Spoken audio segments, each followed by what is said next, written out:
hágamelo saber antes de cuando se acabe el servicio, para estar preparados para el café. De otra manera no pongo café y no va a tomar café, ¿verdad?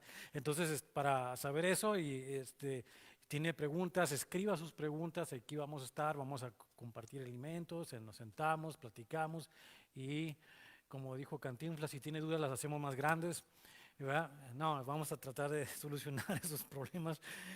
Y si no lo sabemos, vamos a investigarlo, no se preocupe, pero el Señor quiere que sepamos. Así que ya sabe, puede venir aquí esta tarde y vamos a estar aquí a partir entonces de las 6 de la tarde.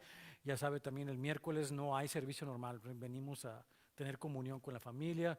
Va a estar servida aquí la mesa, la comunión, y viene y se sienta con su familia, toma la comunión y o hace oración, le da gracias a Dios y a casita, ¿verdad? Bien rico. Y entonces ya vamos a estar listos para el próximo domingo. Entonces no se vaya de compras el domingo, venga al servicio, ¿verdad? Bien, bueno, qué bueno que estamos listos. Entonces vamos a continuar con nuestro estudio el día de hoy, ¿verdad? De la carta a los Hebreos, en el capítulo número 10. Estamos estudiando toda la palabra de Dios, ya sabe, vamos libro por libro, capítulo por capítulo, verso por verso, y vamos a entrar a los versos, a la parte final del capítulo 10 de esta carta. Y si ahorita que estamos en vivo, quisiera mandar mi sincero pésame a los compañeros de la primaria. Nuestro maestro Trenado partió este viernes, ayer la velación, y bendiciones para todos, ¿verdad? De sincero condolencias de nuestra parte. Y bien, mis hermanos, volviendo entonces a nuestro estudio, la semana pasada hablamos acerca de los 3 elementos de la gracia, los elementos de la gracia. Hablamos del compendio de la gracia, lo que significa la gracia. Hablamos de fe, esperanza y amor. Y vimos que estos elementos, además de ser el compendio de la gracia, nos resumen todo el conocimiento acerca de quién es Jesucristo. La carta a los Hebreos es una carta bien importante porque define claramente el ministerio de Jesucristo a un grupo de personas que eran judíos. Ellos no ponían poner su vista en alguien, que el Mesías estuviera con ellos, que haya venido y las cosas que ocurrieron. Pero al recibir a Cristo, para creer en fe en Cristo Jesús como su Mesías, sus mentes tuvieron que ser transformadas a esta nueva realidad, conformadas a la nueva realidad de un nuevo pacto.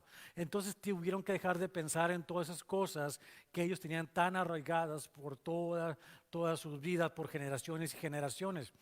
Entonces ellos vienen a comprender a través de esta carta, desde el principio hasta el final, como veremos más adelante, que Jesucristo es superior a todo lo que hay. En cuanto a religión, es superior a todo. Es superior a los profetas, es superior a los ángeles. Jesucristo es todo en todo. Entonces, Jesucristo también es el único medio por el que Dios nos habla a nosotros, el sumo sacerdote de nuestra fe, que es el mediador perfecto y único entre nosotros y Dios, que es el modelo original también del que se tomó la imagen del tabernáculo, quien nos aparta también para Él, haciéndonos perfectos, y también por lo tanto tenemos acceso al trono de la gracia por su persona.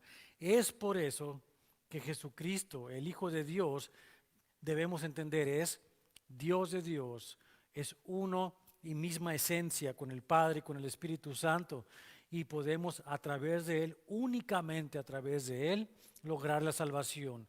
Es decir, somos rescatados de la inevitable muerte y condenación eterna que nos esperaba a todos por ser pecadores, solamente por lo que Él vino a hacer. Entonces, estos hermanos de la iglesia primitiva, judíos todos, estaban comprendiendo esto. Dejando atrás toda religión, estaban creciendo al comprender lo que significaba el nuevo pacto en Jesucristo y en su sangre. En el verso 25 concluimos la semana pasada, vimos que los que somos salvos, los receptores de la gracia de Dios, debemos permanecer congregándonos.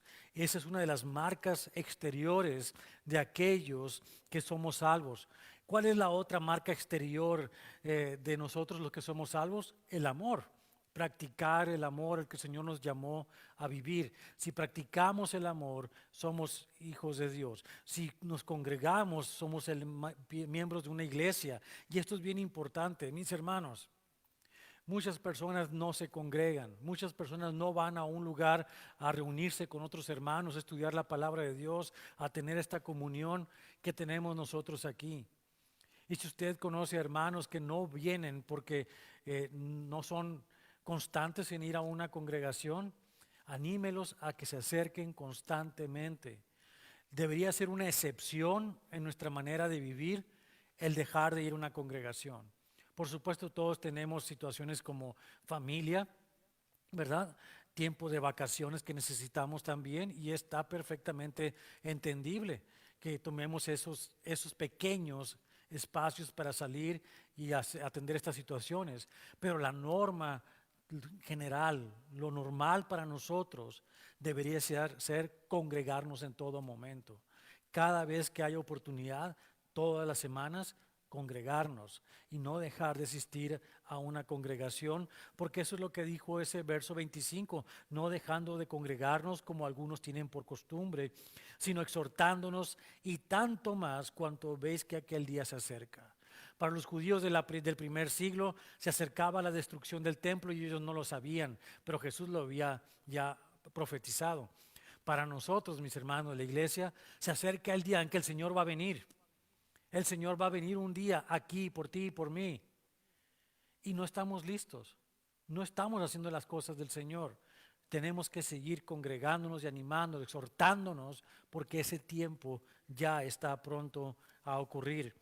Así que le voy a pedir entonces que vayamos al texto del día de hoy y veamos más acerca de la fe. De hecho, así que vamos el día de hoy a tocar el tema de la esperanza, la confianza y la fe. Y le pido si se puede poner de pie a leer conmigo capítulo 10 de Hebreos, versos 26 al 39. Amén.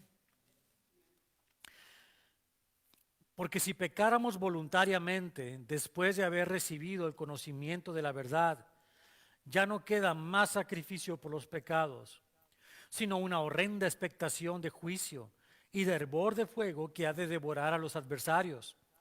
El que viola la ley de Moisés, por el testimonio de 2 o 3 testigos, muere irremisiblemente. ¿Cuánto mayor castigo pensáis que merecerá el que pisoteare al Hijo de Dios y tuviere por inmunda la sangre del pacto en el cual fue santificado e hiciere afrenta al Espíritu de gracia?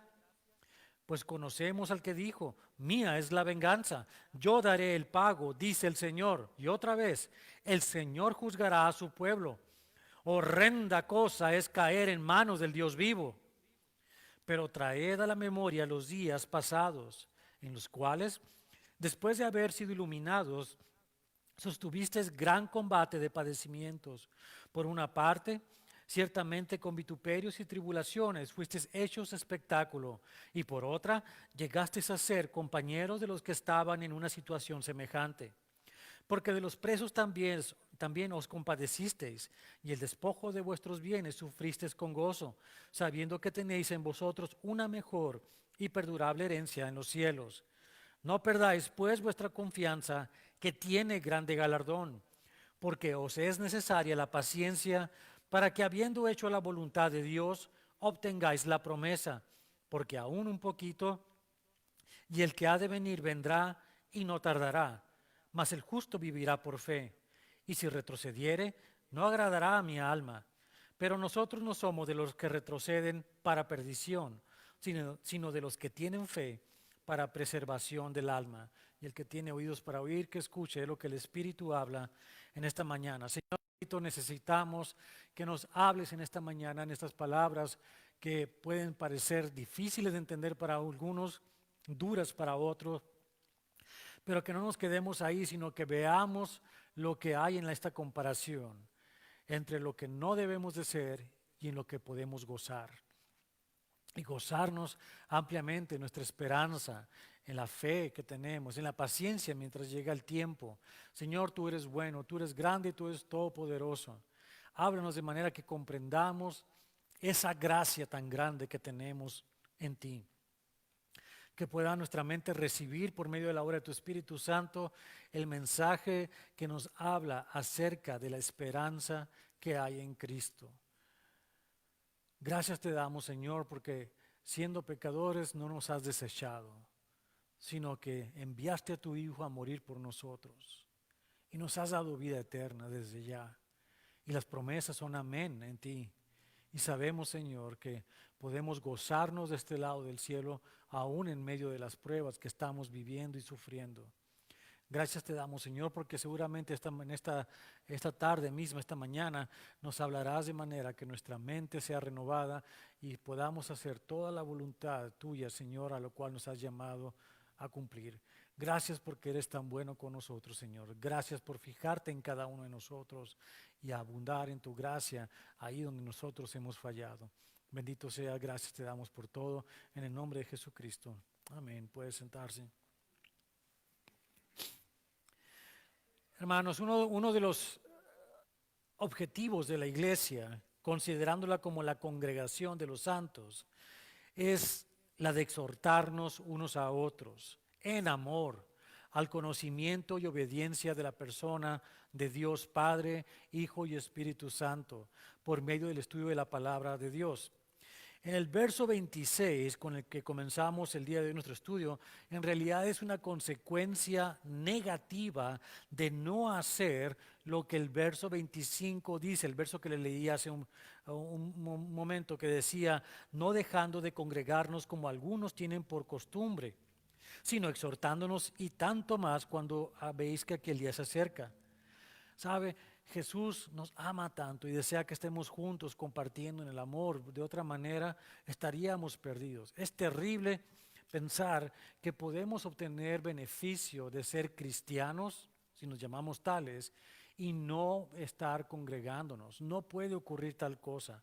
El Señor mismo nos dijo que nos teníamos que juntar, nos llamó la iglesia, nos llamó aquellos que somos extraídos del mundo, como un grupo, como una congregación de personas extraídas del mundo para hacer su voluntad. De hecho, oró por nosotros y nos dijo que era importante que conociéramos la verdad y que fuéramos salvos de esa manera. Y lo puso de esta manera, para que entendiéramos que tenemos que tener esa comunión, ese conocimiento de Dios en la congregación. Dice en Juan capítulo 17, verso 3, y esta es la vida eterna, que te conozcan a ti, el único Dios verdadero, y a Jesucristo a quien has enviado. Entonces en la iglesia es donde conocemos a Jesucristo, nos unimos y venimos a conocerlo, conocemos la verdad en Él y tenemos vida eterna. Y en Juan capítulo 5, versos 39, nos dice que tenemos que estudiar la palabra de Dios. Dice, escudriñad las escrituras, porque a vosotros os parece que en ellas tenéis la vida eterna, y ellas son las que dan testimonio de mí. Conocemos al Señor Jesucristo a través del estudio de la palabra de Dios. Primeramente aquí en la congregación y después en sus casas, evidentemente. Pero aquí en grupo es donde empezamos a conocer lo que es sana doctrina. Hay muchas corrientes que vienen del mundo que contaminan a la iglesia de todos los tiempos. Y no estamos en la excepción, puede ocurrir. Alguien puede venir y traer doctrina errónea. Y necesitamos estar atentos, estudiando la palabra de Dios para no ser engañados. Y aquí es donde entra el gran problema con aquellas personas que no se congregan regularmente. Si dejamos de congregarnos regularmente, como algunos tienen por costumbre, como dice la palabra, dejamos de obtener el consejo verdadero y salvador de la palabra de Dios y empezamos a desconocer a Dios. Al no conocer a Cristo, porque el estudio de la palabra de Dios, sistemático de toda la palabra de Dios, entonces ya no lo conocemos, no estamos conociendo su carácter, estamos dejando de aprender de Él. Y este es el gran problema, porque al dejar de oír la voz de Dios, empezamos a oír otras voces. Otras voces que nos hablan de cosas que no son de Dios, cosas del mundo que son diabólicas de hecho. Inclusive la gente puede decir, bueno, es que yo lo que hago es que tengo la televisión y pongo la televisión en una estación que es cristiana o el radio. ¿Sabe qué? La gran mayoría de las personas que predican hoy en la televisión o en el radio son herejes prácticamente. Las cosas que ellos hablan no son sana doctrina. Tenga cuidado con lo que escucha, con lo que ve. No podemos creer a toda idea que viene en la televisión o en el radio, porque hay una gran cantidad de apostasía y de mala enseñanza y de mala doctrina. Cosas que no son correctas y que tenemos que tener ese cuidado. ¿Cómo sabemos que son cuáles cosas escuchar y cuáles no escuchar? Estudiemos la palabra de Dios y el Espíritu nos va a revelar la verdad. Así que el consejo de la palabra de Dios lo tenemos aquí. Aquí venimos a estudiar la palabra de Dios y así que por eso es importante que nos quedemos y nos congreguemos para tener más sensibilidad a las cosas de Dios y menos a las del mundo, para que no caigamos en el engaño. En el texto de hoy, sin embargo, vemos que hay una situación en la que parece que hay una condenación para las personas que caen en pecado estando en la iglesia. Y tenemos que aclarar esto porque no son estos versos unos versos en los que se hable acerca de la posibilidad de perder la salvación. No están hablando de ello. Más bien están hablando de la diferencia entre aquellas personas que realmente son salvas de las personas que no lo son y que son parte de la iglesia en algún sentido. El texto de hoy, una vez más, va a comprobar lo que el apóstol Juan también nos advirtió que pasaría en estos tiempos. En la primera carta de Juan, capítulo 2, versos 18 al 19, nos advirtió esto: hijitos, ya es el último tiempo, y según vosotros oísteis que el anticristo viene. Así ahora han surgido muchos anticristos, por esto conocemos que es el último tiempo. Salieron de nosotros, pero no eran de nosotros, porque si hubiesen sido de nosotros, habrían permanecido con nosotros, pero salieron para que se manifestase que no todos son de nosotros. Ese es el contexto en el que podemos ahora entender lo que está hablando los versos 26 y al 27 que voy a leer en este momento, que dicen así: porque si pecáramos voluntariamente después de haber recibido el conocimiento de la verdad, ya no queda más sacrificio por los pecados, sino una horrenda expectación de juicio y de hervor de fuego que ha de devorar a los adversarios. Si hubiéramos leído nada más estos versos, completamente aislados del contexto que le estoy hablando, podríamos pensar, wow, entonces aquí podemos estar en problemas. Si cometo un pecado, dice aquí, me queda nada más que la expectativa de el infierno. Pero eso no es lo que dice ahí. El contexto otra vez está dentro de la iglesia. Hay personas que son realmente miembros de la iglesia de Cristo, es decir, son salvos, recibieron a Jesucristo como su Señor y Salvador. Y hay personas que se sientan en la iglesia que no son miembros de la iglesia. Y ese es el problema. Es por eso que esta carta está hablando de esta manera, para hacer diferencia entre unos y otros. El apóstol le está hablando entonces a una congregación en su tiempo de judíos del primer siglo. Y algunos de ellos decían, es que nosotros somos salvos porque somos descendientes de Abraham. Soy judío, de mi familia, puedo leer toda mi árbol genealógico y vengo de Abraham. Entonces se sentían salvos porque eran descendientes de Abraham. ¿Cuántas personas los domingos vienen y se sientan en las butacas aquí, se sientan y dicen, es que yo soy cristiano porque voy los domingos a la iglesia? Y no es así, no es de esa manera, es por la fe de Abraham la que hizo salvo a los que creyeron en lo que Abraham creyeron. Es igual que nosotros, es la misma situación. Si hemos recibido a Jesucristo como Señor y Salvador personal por fe, somos salvos, por la gracia de Dios. Estamos hablando de gracia. En esa época ellos tenían las escrituras, lo que hoy conocemos como en el Antiguo Testamento, y más específicamente ellos también conocían la Torá. Y esto es bien importante porque estos versos, el 26 y el 27, también están en el contexto de lo que Moisés escribió acerca de la ley en Números capítulo 15, versos 30 al 31, donde dice: mas la persona que hiciere algo con soberbia, así el natural como el extranjero, ultraja a Jehová, esa persona será cortada de en medio de su pueblo. Por cuanto tuvo en poco la palabra de Jehová y menospreció su mandamiento, enteramente será cortada esa persona, su iniquidad caerá sobre ella. Y la pregunta lógica es, si esto aplicó para el pueblo de Israel, ¿aplicará también para los miembros de la iglesia de Cristo? Veamos el caso de Israel en el desierto. Vamos a entenderlo de esa manera.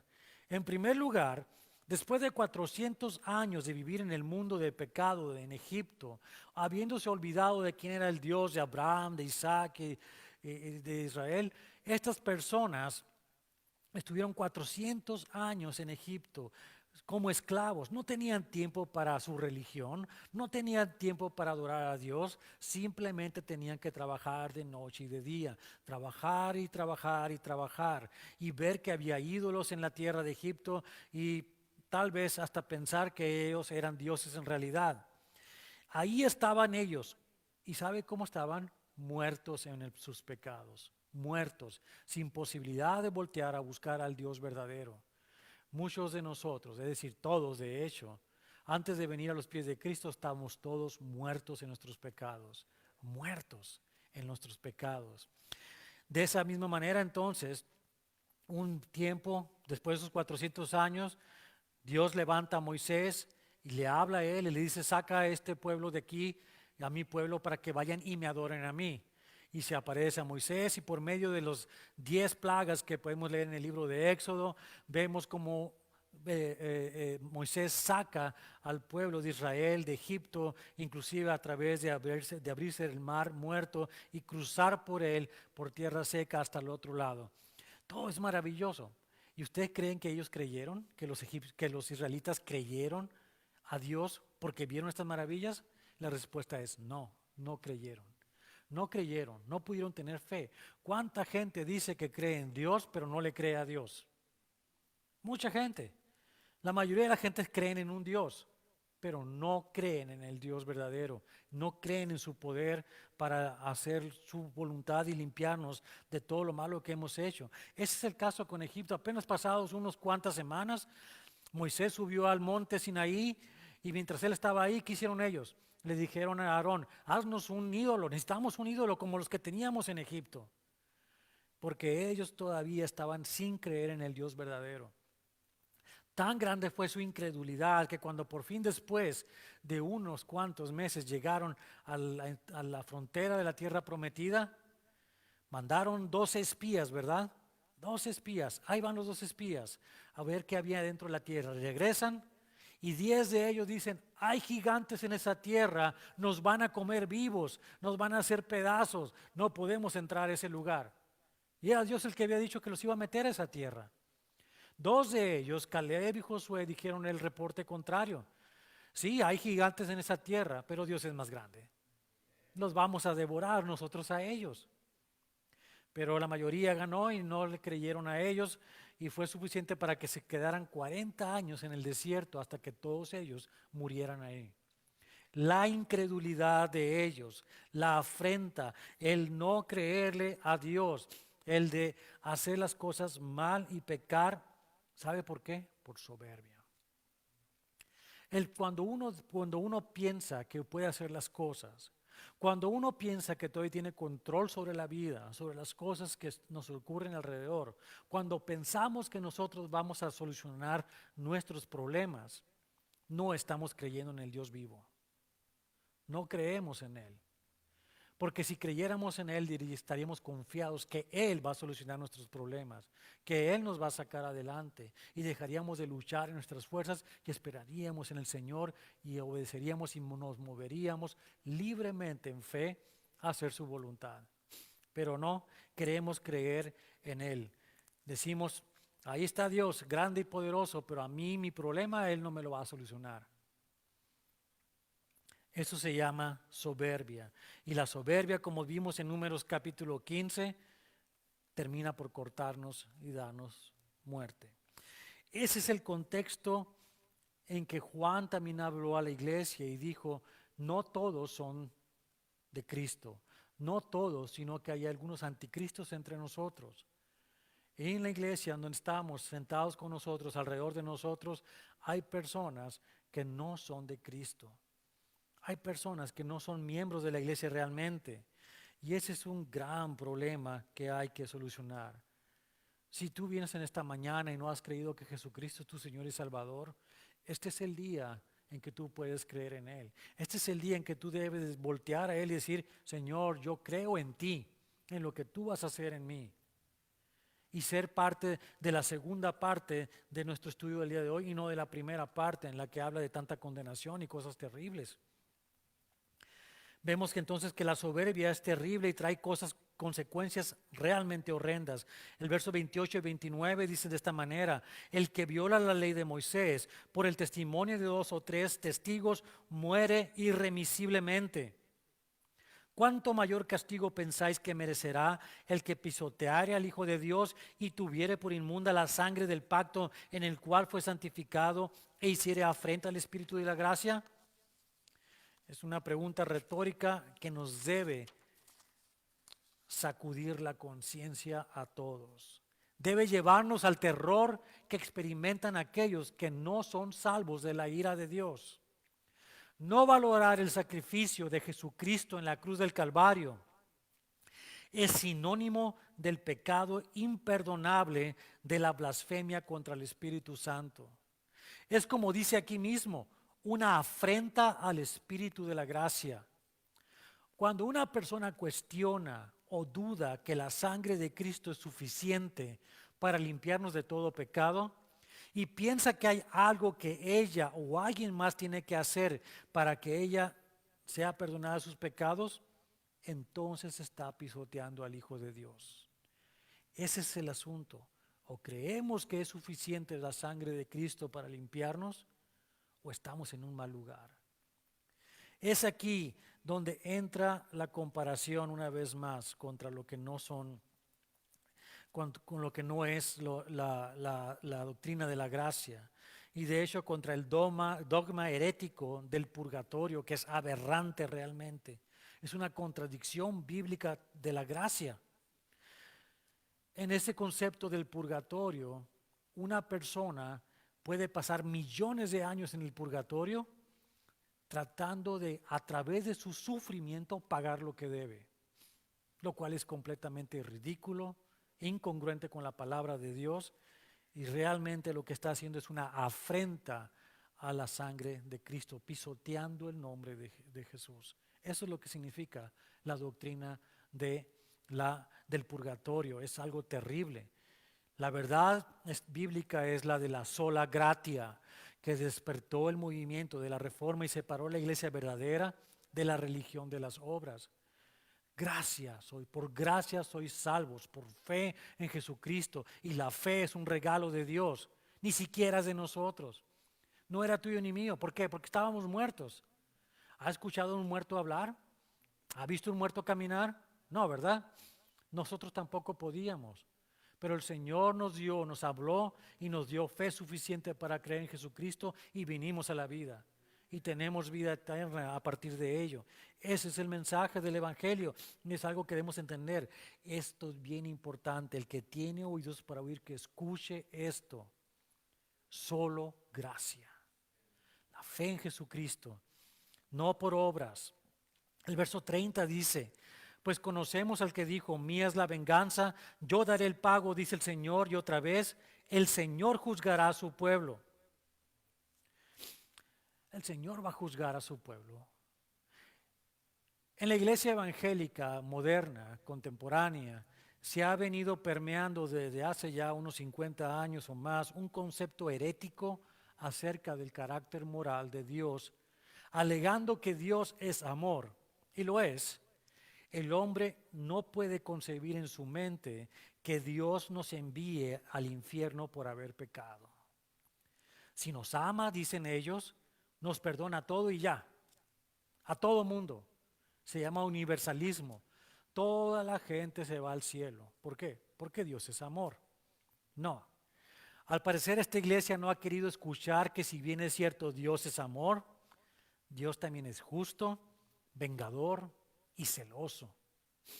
El salmista escribió acerca de lo que es la venganza de Dios, ahí en el Salmo número 94 que les voy a leer.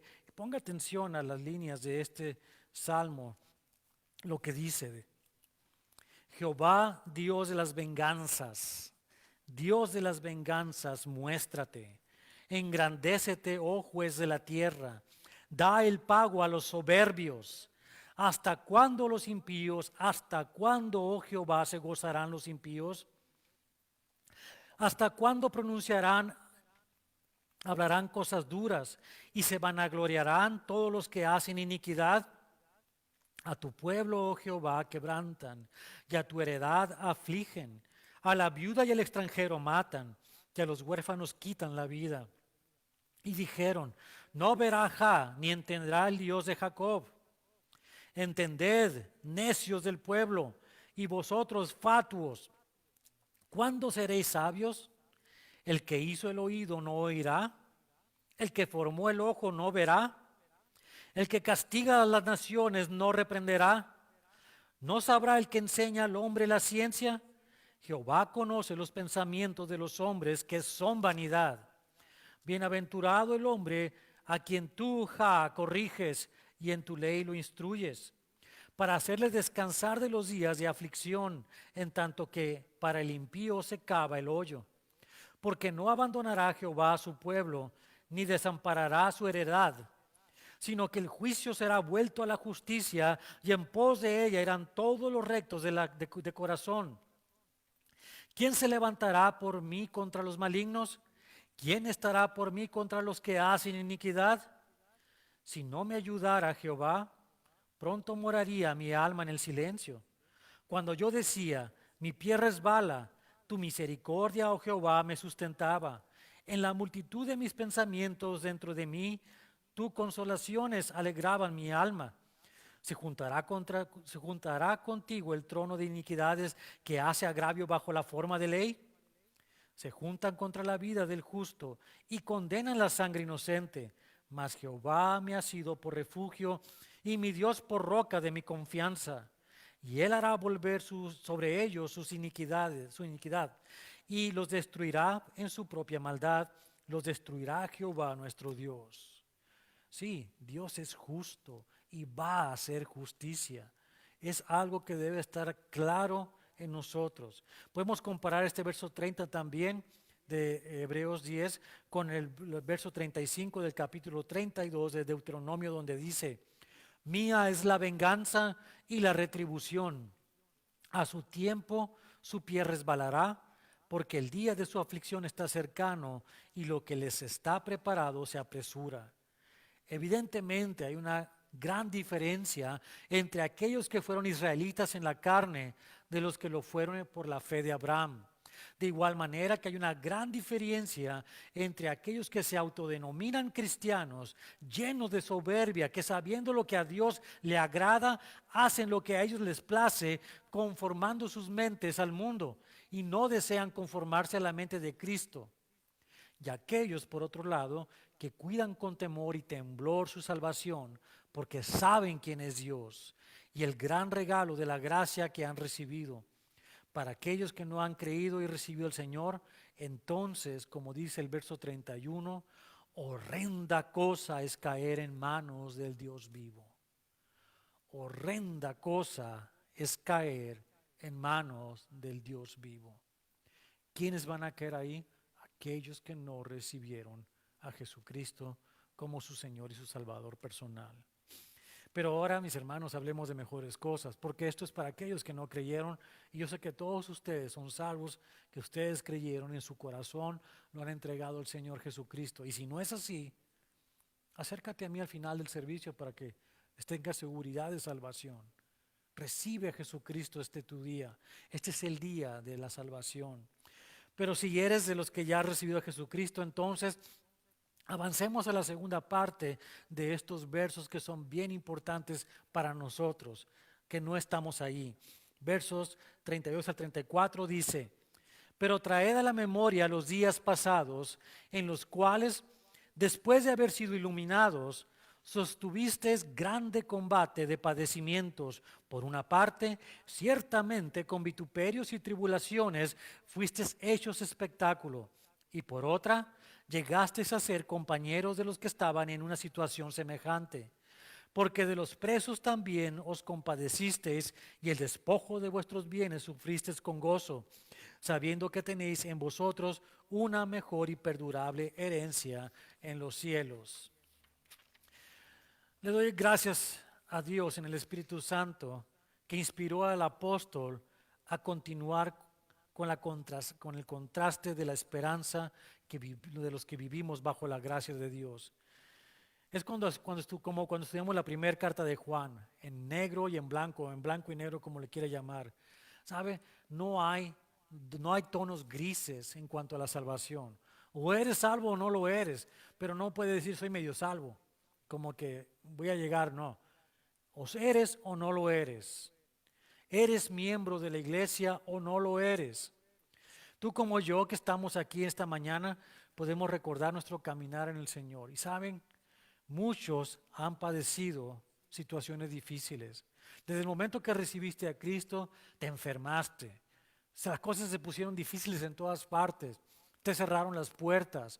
Cosas que no eran buenas están pasando. Dices, esto no puede ser que esté pasando por esto. Estas aflicciones, este sufrimiento. Y sí, eso es parte de ser cristiano. Jesús nos dijo que tendríamos aflicción en esta vida. Nos lo aseguró. Es parte de lo que recibimos. Ahora, no todos tenemos todos los padecimientos, pero sabemos que tenemos un hermano a un lado o una hermana que tiene y que está sufriendo tales cosas. Y nos duele también es que esto esté pasando. Pero eso es parte de ser salvos. Así que es algo hermoso el saber que podemos sufrir porque Él está con nosotros. De hecho, recuerde que nuestra escasez se hizo manifiesta cuando recibimos al Cristo, al igual que la provisión de Dios. Nuestros cuerpos se enfermaron y vimos que nuestra sanidad es completa en la eternidad con Cristo. Y nuestra gloria no es de nosotros, sino toda y completamente para Cristo. Recuerda la historia de José, el hijo de Jacob, allá en el que estamos estudiando en Génesis. Todos esos sufrimientos, ser vendido como esclavo, trabajar en lo peor, estar en la cárcel, todos esos padecimientos, todo para darle la gloria a Dios, todo para hacer la voluntad de Dios. Pablo nos escribe unas palabras que nos deben dar ánimo, aunque no suenen como tales al principio. En la primera carta a los Corintios, capítulo 4, versos 9 y versos 11 al 13, donde dice: porque según pienso, Dios nos ha exhibido a nosotros, los apóstoles, como postreros, como a sentenciados a muerte, pues hemos llegado a hacer espectáculo al mundo, a los ángeles y a los hombres. Hasta ahora padecemos hambre, tenemos sed, estamos desnudos, somos abofeteados y no tenemos morada fija. Nos fatigamos trabajando con nuestras manos, con nuestras propias manos. Nos maldicen y bendecimos. Padecemos persecución y la soportamos. Nos difaman y rogamos. Hemos venido a ser hasta ahora como la escoria del mundo, el desecho de todos. Esa es la vida del cristiano. No, tu mejor vida ahora aquí no es como la que nos describe aquel señor que llena estadios allá en Houston en su mega iglesia, ¿verdad? Todo lo que tú quieras va a estar aquí. Tú nomás pídelo y el Señor te lo va a dar.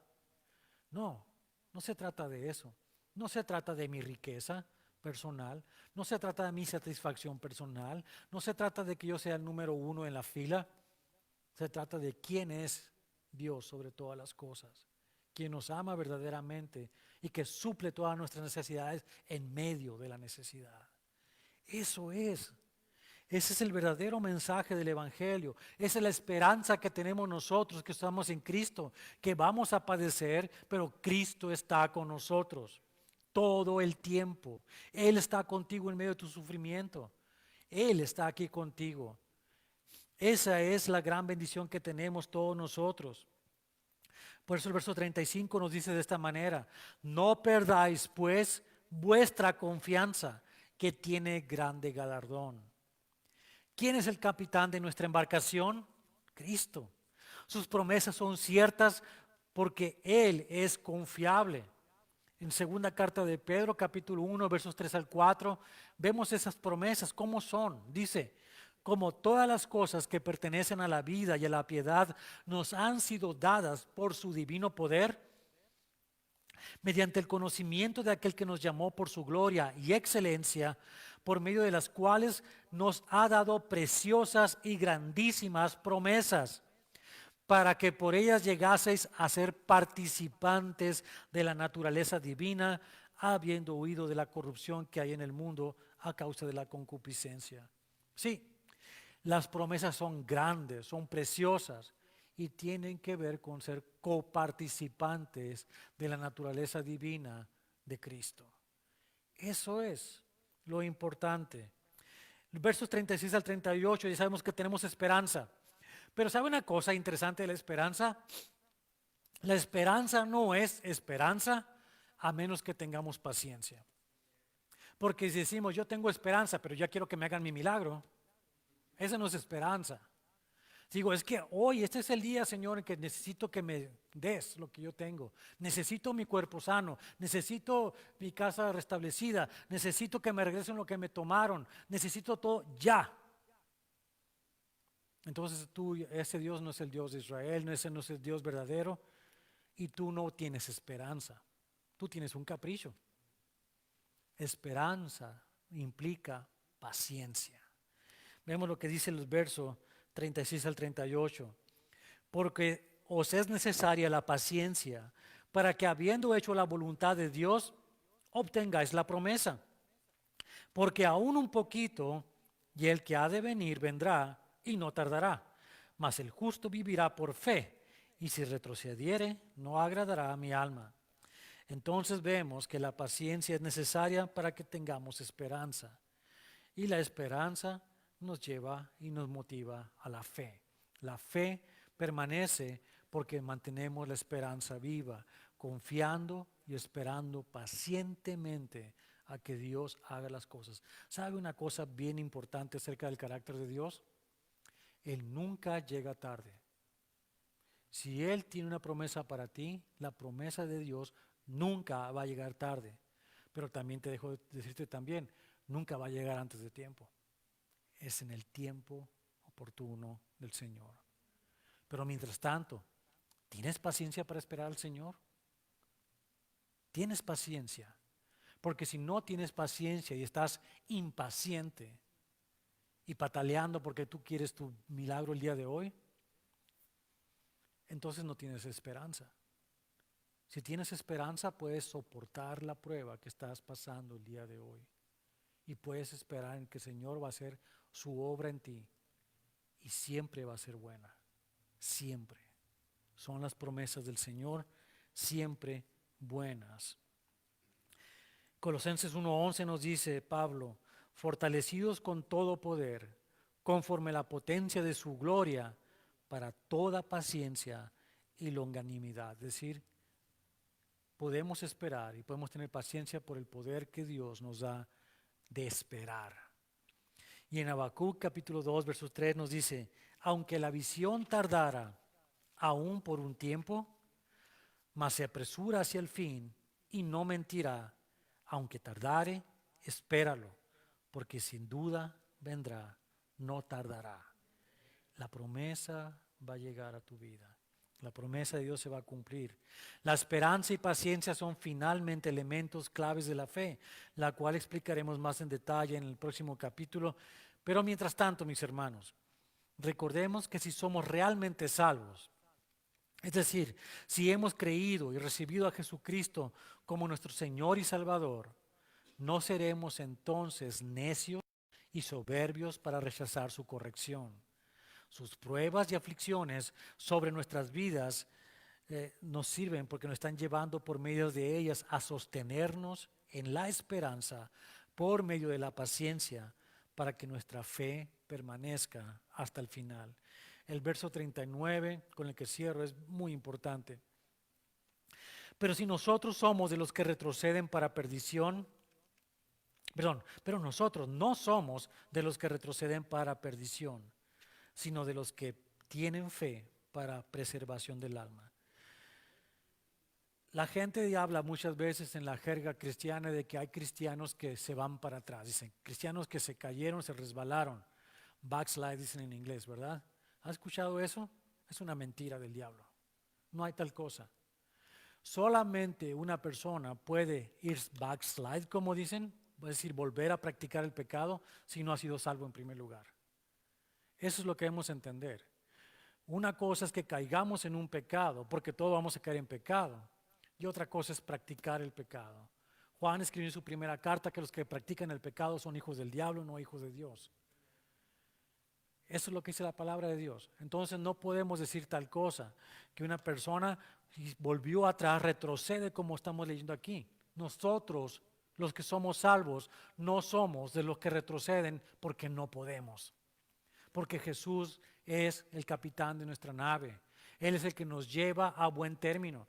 Cuando Él le dijo a los discípulos que se subieran a esa barca y que cruzaran el mar y llegarían hasta la otra orilla, por supuesto que ellos le echaron ganas y por supuesto que remaron con todas sus fuerzas, pero vino el viento y vinieron las olas en contra de ellos y se fatigaban hasta llegar a la cuarta vigilia, en lo más oscuro de la noche, ya sin fuerzas para remar.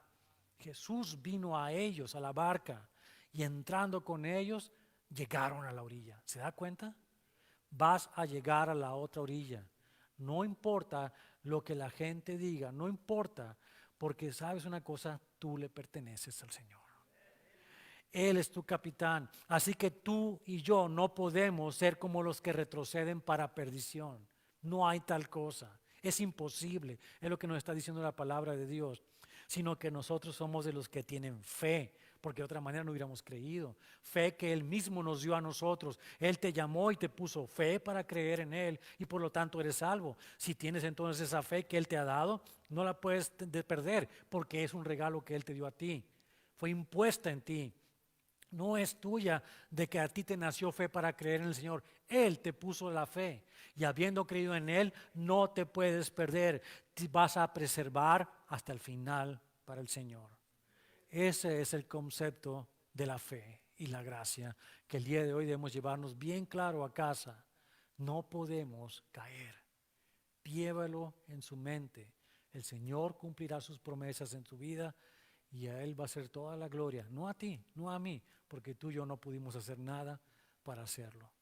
Oremos. Padre, te damos muchas gracias, bendito sea Señor, por habernos salvado, por haberte fijado en nosotros, que estábamos muertos en nuestros pecados. Y estando muertos no podíamos hacer nada para salir de ello. Pero te damos gracias, Señor, que tu Hijo amado Jesucristo fue enviado por ti, Dios Padre, para venir al mundo y encarnándose en humano, vivir una vida sin pecado, padecer la cruz, morir en ella, derramar su sangre preciosa. Y esa sangre es suficiente para limpiarnos de todo pecado. Te damos gracias, Señor, porque has sido tú que al resucitar de los muertos, sentado a la diestra de Dios Padre, intercedes por nosotros. Eres nuestro sumo sacerdote. Eres también tú quien nos llama. Eres tú el que nos, por medio de la obra de tu Espíritu Santo, nos ha llamado a cada uno de nosotros y nos ha dado fe para creer. Y habiendo creído, hemos sido salvos. Hemos sido hechos hijos de Dios. Y amados como tal, tus promesas son sí para nosotros. Y te damos gracias por ello, Señor. Porque nosotros no podemos perdernos, porque nosotros no podemos caer terriblemente como esos que no creen en las manos de un Dios vengativo, sino que nosotros tenemos entrada al lugar santísimo, libertad, al Dios que ama, al Dios que nos ha amado desde siempre. Te damos gracias por esa verdad, Señor. Y te damos gracias también por las pruebas que estamos viviendo en este día, por esa enfermedad, por esa necesidad, por la escasez, por las pruebas difíciles, por las puertas que se cierran enfrente de nosotros, por la persecución. Te damos gracias, Señor, porque en medio de la prueba tú estás con nosotros y tu promesa es fiel de que llegaremos a la otra orilla y completarás la obra que has comenzado en cada uno de nosotros. Gracias te damos, Señor, por habernos amado tanto que hiciste todo esto posible. Gracias te damos por ello, bendito Señor. Y en esta mañana, Señor, yo le pido, si hay ancianos aquí en la congregación, mi hermano Víctor, ¿puedes pasar y poner manos sobre mi hermano Wilmer? Mi hermano Manuel, ¿puede pasar también y poner manos sobre, mientras oro desde aquí, por mi hermano Wilmer allá atrás en la esquina? Por favor.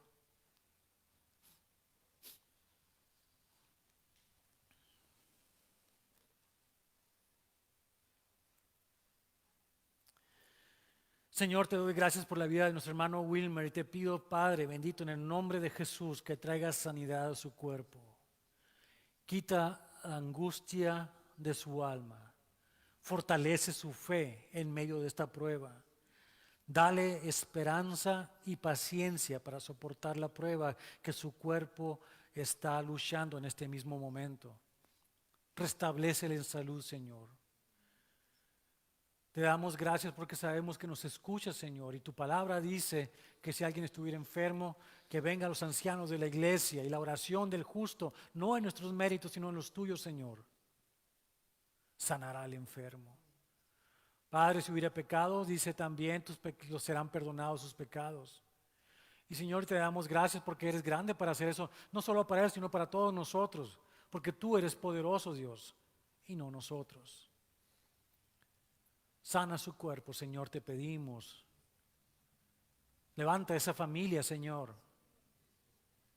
Bendice a los hijos también, de manera que generaciones y generaciones, hasta que vengas tú por nosotros, salgan de esta familia, Señor, todos bien fundamentados también en la fe y en las rocas que es Cristo. Abunda, Señor, de los bienes en su casa, de manera que no tengan escasez de nada, sino la provisión abundante del Dios que ama y que es creador de todo lo que existe. Y te damos gracias, Señor, porque todas las cosas que sufren en este momento, Señor, son para dar de ti la gloria, Señor. Mientras espera mi hermano, Señor, y tal vez este sea el día, tú pon tu mano de sanidad sobre él, Señor. No lo pedimos para imponerte nada, ni queriendo obligarte, Señor, porque no tenemos tal poder, ni siquiera tenemos nada de nosotros que nos pueda decir que tenemos tal o cual poder para hacer tal cosa. Es tu voluntad, Señor. Si así es, haz este milagro de sanidad en el cuerpo de nuestro hermano. Nosotros simplemente nos ponemos de acuerdo contigo en lo que tú ya has pensado hacer. Y te damos gracias por ello, porque tú eres soberano, porque tú eres rey y porque tus caminos son mejores que los nuestros y tus pensamientos más elevados que los nuestros. Y tú tienes poder para sanar. Y tú eres Dios. Y nada escapa de tu poder y tu sabiduría. Gracias te damos, Señor, por lo que haces. Gracias, Señor, y confiamos en ti que nos has escuchado. Y esperamos, Señor, confiados también en que estamos de acuerdo con tu voluntad, Señor. Y tu voluntad siempre es perfecta. Gracias por bendecir a Wilmer, Señor, y darle salud. Bendito seas en el nombre de Jesucristo. Wilmer, sé sano. Dios los bendiga a todos. Amén. Que no nos ponemos de pie, ¿verdad? Para despedirnos con una alabanza más. Hay un versículo que me gusta mucho que dice: y sabemos que a los que aman a Dios todas las cosas les ayudan a bien. Muchas veces no podemos entender el porqué de las situaciones, pero Dios sabe. Amén. Y siempre va a usar incluso lo malo para hacer de ello algo bueno. Amén. Porque esa es su voluntad. Ahorita no lo podemos entender, pero eventualmente Dios lo mostrará. Y lo único que tenemos que hacer es permitir que Él sea el que nos renueve, el que nos llene, el que nos guíe, y que no tratemos de ser igual como éramos antes, ¿verdad? Entonces, con esta alabanza yo les pido, cierren los ojos y entréguenla completamente. Crean lo que dice, porque es verdad. ¿Cuántos de aquí quieren ser iguales? ¿Ah? Pero queremos ser conforme a la imagen de Jesús. Queremos ser transformados, cambiados, que podamos entender su amor en nuestras vidas.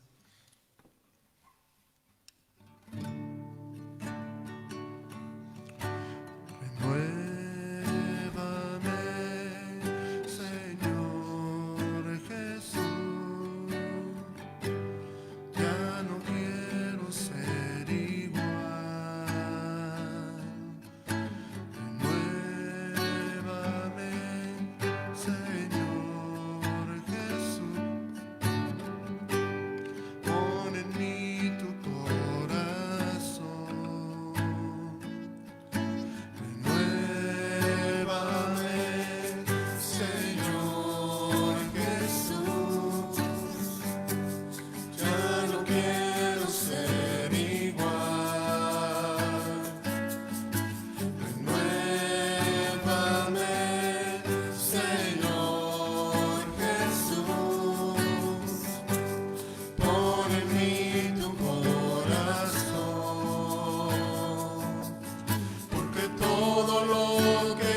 Señor,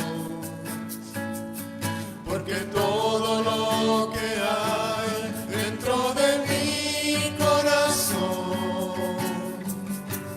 necesita más de ti.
Necesita ser cambiado, Señor,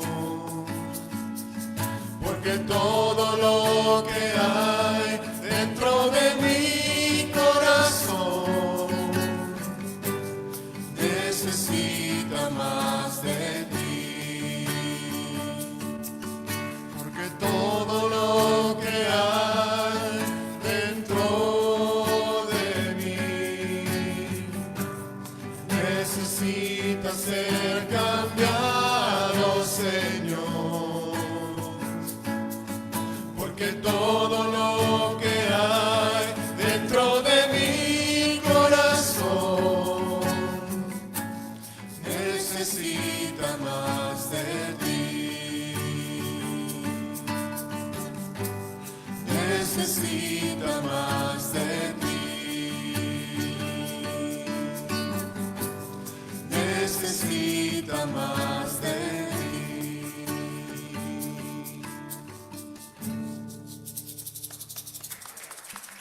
Y Señor, sabemos que necesitamos el día a día más de ti, Padre.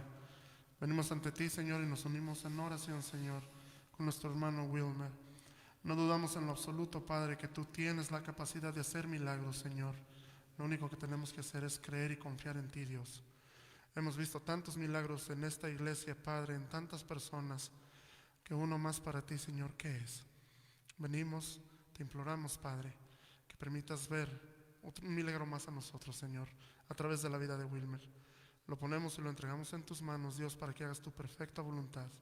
Y te damos gracias por este momento, mi Dios.